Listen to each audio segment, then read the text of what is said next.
Olá, seja muito bem-vindo a mais um programa Palavra Aberta. E nesta edição, vamos falar sobre a alimentação dos alunos da educação básica de escolas públicas brasileiras. O deputado Tiago de Joaldo, do PP de Sergipe, é o autor de um projeto de lei que autoriza o poder público a celebrar contratos com consórcios públicos para o fornecimento dessa alimentação. E para falar sobre essa possibilidade, o deputado conversa agora com a gente. Deputado, seja muito bem-vindo ao programa Palavra Aberta. Acho que é a primeira vez que ele entrevista aqui na Câmara dos Deputados. Obrigado pela oportunidade. Para a gente começar, eu queria entender um pouquinho como é que está a alimentação nas escolas públicas de educação básica no país. A alimentação está adequada? Então, primeiro, agradecer a Palavra Aberta pela possibilidade de a gente falar desse projeto. A gente aprovou ele na semana passada aqui na Comissão de Educação, segue agora para a CCJ. É um tema extremamente importante. A gente sabe que criança que não consegue ter acesso a uma alimentação balanceada, minimamente atendendo às necessidades nutricionais que ele tem, ele não consegue efetivamente aprender, né? Então, a alimentação escolar de qualidade tem tudo a ver com a qualidade de aprendizagem das crianças. E hoje a gente lida com o PNAE, que a depender do município, ele representa algo em torno de 40%, 50% do poder de compra. A gente traduzir... Programa Nacional de Alimentação Escolar. Programa Nacional, que é certo. Financiado pelo governo federal, né? Ele entra como um complemento, né, aos recursos que os municípios e os estados direcionam para a aquisição de alimentos, para colocar à disposição dos seus alunos na rede pública. Toda a alimentação da rede pública, então, é custeada pela União? Não, parte dela, né, por esse programa, e a outra parte com recursos próprios dos municípios e dos estados. Esses recursos que os municípios e os estados usam como recursos próprios, eles têm liberdade de fazer compras consorciadas, compras coletivas, né, se juntar, um município se juntar a outros 10, 20, 30, 40 municípios em um consórcio e fazerem aquisições conjuntas, né? Mas o recurso do PNAE não tem ainda previsão legal que permita que os municípios usem esses recursos para fazer essas compras consorciadas. É exatamente esse problema que a gente visa corrigir com o projeto de lei 4770, que foi aprovado agora na Comissão de Educação. E o senhor acha que com esses consórcios, a atuação desses municípios fazendo ali grupos, né, tende a haver uma qualidade nutricional maior para essas crianças? Sem dúvida.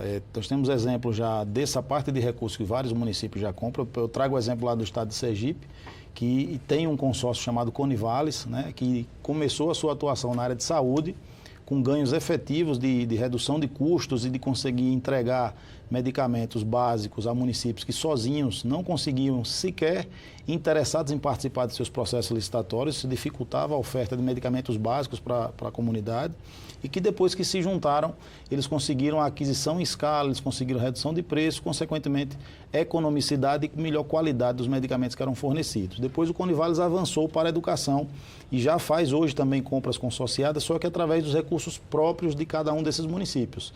O PNAE não entra porque não tem essa autorização legislativa ainda, né, permitindo que os municípios transfiram esses recursos para o consórcio que efetivamente paga aos fornecedores. O objetivo agora é que esse exemplo da saúde a gente estenda para a educação e que leve para esses municípios aí redução nos seus custos e, consequentemente, maior possibilidade de alimentos com qualidade e maior quantidade também à disposição dos alunos da rede pública dos estados e do Brasil inteiro.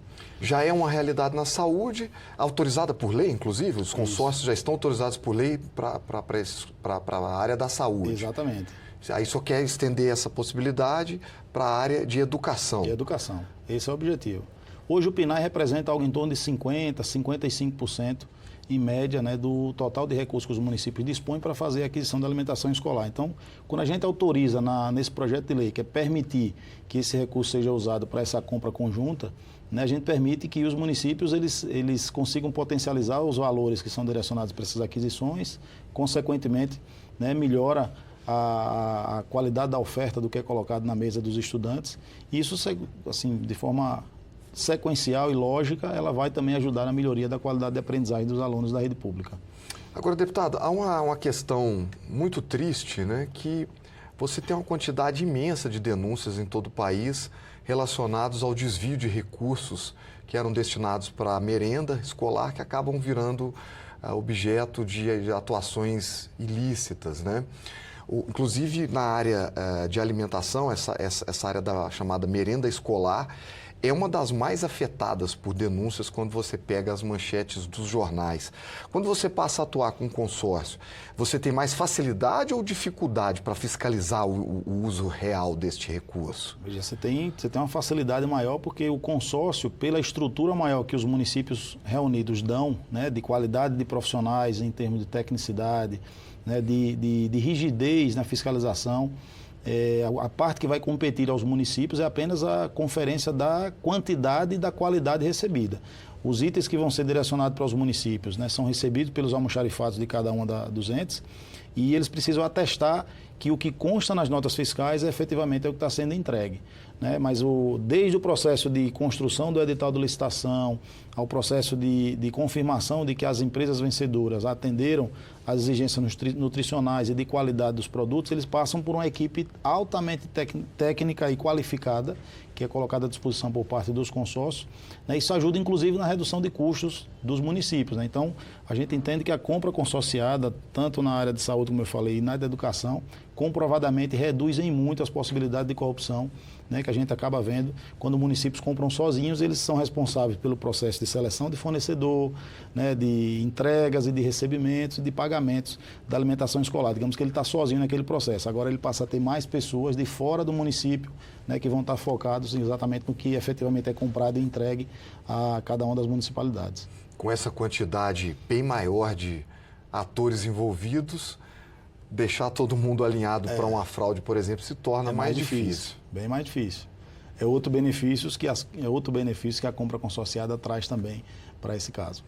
Agora, tem uma outra questão também, deputado, que seria importante a gente abordar com relação à qualidade, né? Nos últimos anos, houve uma evolução muito grande da ciência nutricional, né? Os nutricionistas brasileiros passaram a entender, a ciência chegou num ponto de compreender que a alimentação brasileira é riquíssima e que nós não precisaríamos de alimentos extraordinários, de alimentos muito raros e de difícil acesso para termos uma qualidade nutricional, para fazer essa alimentação ser adequada, né?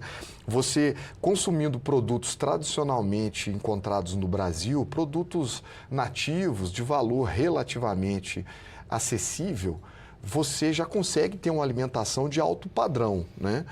E quando eu era criança, eu me lembro muito bem, a gente comia muita salsicha nas escolas, muita coisa ultraprocessada, era miojo, um macarrão, né, feito com muita química e tudo. E isso parece que está melhorando. O projeto, o senhor não trata disso, mas o senhor acha que seria importante também não só tratar dessa redução de custos, mas também da melhoria nutricional oferecida? Sem dúvida. Olha, um outro aspecto do projeto é que a gente busca resguardar, né, que a previsão de outra legislação que determina que no mínimo 30% dos itens devem ser adquiridos da agricultura familiar.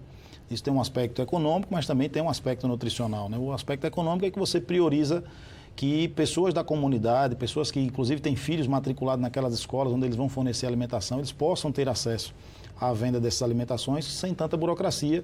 Normalmente acontece por cooperativas de produtores ou por associações de produtores, né? E esses itens de agricultura familiar, eles comprovadamente eles têm essa qualidade nutricional superior, muitas das vezes produzido de forma orgânica, sem uso de agrotóxicos. Então, o projeto prevê a garantia de que esse mínimo de 30% continuará resguardado. E tem municípios, eu fui secretário de Educação da minha cidade, entre 2017 e 2020, nós chegamos a adquirir quase 85% dos itens da alimentação escolar de produtores locais, né? Justamente com esse pensamento de você levar para a mesa das crianças e adolescentes da rede pública um alimento melhor, um alimento que dá uma garantia de que não tem agrotóxicos, que não vai estar prejudicando a sua saúde, né? E isso não impede que os municípios façam isso, direcionar não somente 30%, mas 40%, 50%, 60%, a depender da capacidade de fornecimento da sua localidade, e você reservar para fazer a compra consorciada aqueles itens que você não consegue fornecedores locais, como feijão, como arroz, como óleo de cozinha, enfim. né? Você deixa para a compra consorciada apenas aqueles itens que realmente não tem a possibilidade de você obter de produtores ali da sua localidade. Quantas alimentações, o senhor disse que foi secretário, quantas alimentações são oferecidas? Quando é um turno só uma, e quando é integral tem mais? Isso. No mínimo uma alimentação, né? Que seria naquele período de intervalo, mas tem municípios que fazem esforços extras, eles já conseguem dispor de café da manhã quando o aluno chega. Tem municípios que o aluno sai de casa já às 5, 5 e meia da manhã, dependendo da distância que ele percorre até chegar à escola. Aí vem o lanche do meio da manhã e muitas vezes o município também consegue fazer um esforço para fornecer o almoço, né? Não são todos, mas acontece de ter municípios que conseguem fazer essa oferta. Mas quem oferece educação em tempo integral, no mínimo tem a refeição do meio da manhã e a refeição do meio-dia e o lanche da tarde. Né? No mínimo 3 refeições, no caso da educação integral, é o comum a se oferecer para os alunos. Deputado, nosso programa está chegando ao final. Para a gente encerrar, tramitação, como é que o projeto vai andar na Câmara?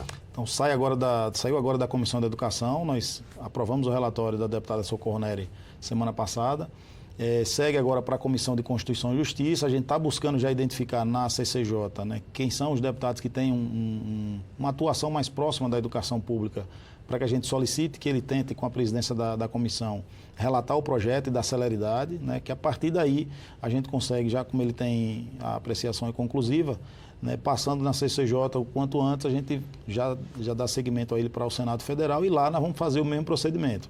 Nas comissões onde ele for tramitar no Senado Federal, nós vamos estar identificando também aqueles senadores que têm uma relação mais próxima com a educação, porque vai entender a importância desse projeto ser aprovado o quanto antes para que a gente possa ajudar os municípios. É como se a gente estivesse colocando à disposição dos municípios mais recursos sem, na verdade, aumentar as despesas, né, da União com esse programa. Então, é como se fosse dinheiro na veia para que os municípios melhorem a oferta da qualidade da alimentação escolar no país. Muito obrigado, deputado. Tiago de Joaldo, filho de Joaldo, portanto, né, como a tradição de Sergipe. Isso mesmo. Perfeito. Muito obrigado, deputado. Eu que agradeço. Obrigado a você. Nosso programa está chegando ao final. Para você que nos acompanhou pela TV, muito obrigado pela sua audiência. Já para você que nos assistiu pelo YouTube, aproveite também para se inscrever no canal da Câmara dos Deputados, que já conta com mais de 1.300.000 inscritos. Obrigado também pela sua companhia e até a próxima.